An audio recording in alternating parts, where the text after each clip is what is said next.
So we can use diagrams to show both ionic and covalent bonding.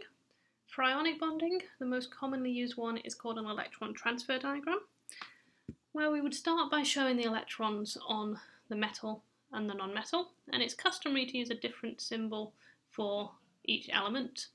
So normally a dot for one and the cross for the other.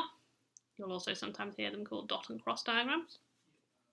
And we show that the electrons move from the metal to the non-metal. We then show the final products.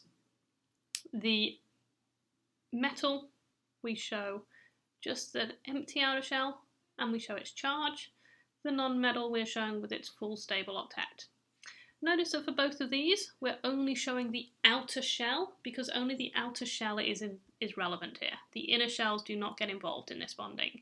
And all it would do would be make your diagram more complicated without conveying any extra information.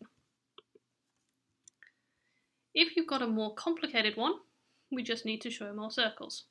Now here's where we're getting more complicated without extra information. Because they are showing the inner shells, you're not required to do that. So here we've got magnesium, it's 2 electrons in the outer shell, going to 2 different chlorine atoms. And we make 1 magnesium, and then we make 2 chlorides, which have got a full outer shell and a negative charge. For covalent bonds, we show the overlapping circles to show which electrons are shared. So here we've got 2 chlorines. Remember, chlorine's one of our diatomic gases, one of the 7. And here we've got the 1 electron from each chlorine which is being shared. So they're in that overlap. It's a little bit like a Venn diagram. It doesn't have to be 2 of the same atoms. We could have hydrogen and chlorine. Again, each of them contributing 1, and they're sharing that between them. So when we count up, we're counting the ones that are in that overlap for both of them. If they've got more than 2 atoms, like water, that's okay, we're just doing more than 2 overlapping circles.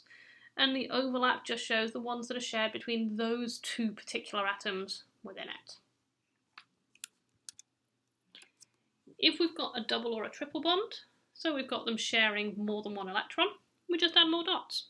It's always going to be an even number though.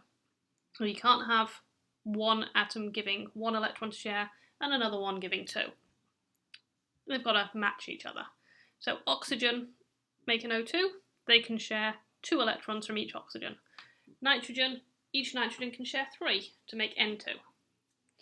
Or sometimes you might have something like this dicarbon tetrahydride, otherwise known as ethene, down here, where carbon is sharing 1 electron with each of those hydrogens and 2 electrons between the 2 carbons there.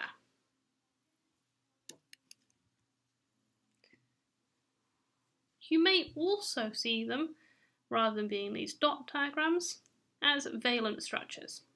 Now, the valence structures are conveying the same information, but instead of a dot for each electron, we do a line between the 2 atoms that the electrons are shared between. So each of those lines in the valence structures represents a pair of electrons. If it runs, say, between a hydrogen and an oxygen, then it's shared between them.